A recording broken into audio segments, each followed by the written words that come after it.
tomorrow. And this forum... It's a new day and a new start for journalist Shagufta Danish.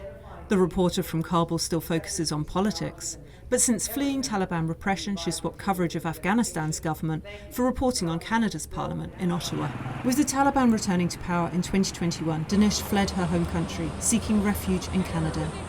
There she found safety and a fresh start with Canadian media outlet Global News. In Afghanistan, Danish made a name for herself hosting political shows on TOLOnews. She's building on those skills for her new job.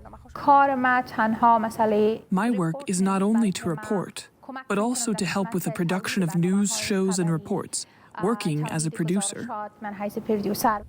Danish also works on stories about Afghanistan. She says it helps inform Canadians about what is happening back at home.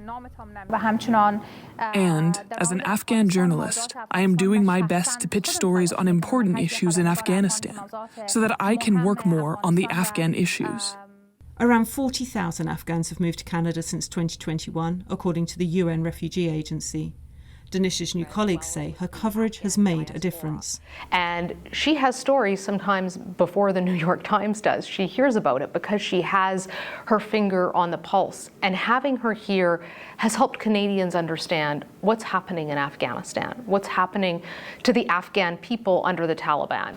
Since the Taliban takeover, hundreds of media outlets closed and thousands of journalists lost their jobs. Many fled to other countries.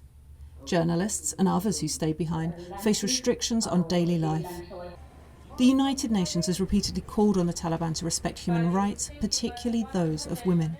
Well, Afghanistan is the worst case scenario, the nightmare scenario for women, where women are basically invisible. They have been wiped out, erased. Women journalists have been erased as a profession. They cannot operate safely. Their voices are not being heard. For journalists in exile, finding work in media is not easy. But, as Danish found, it is possible to stay in journalism.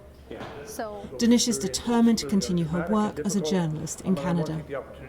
For Ahmad Farshad Saleh in Ottawa, Jessica Jerreat, VOA News.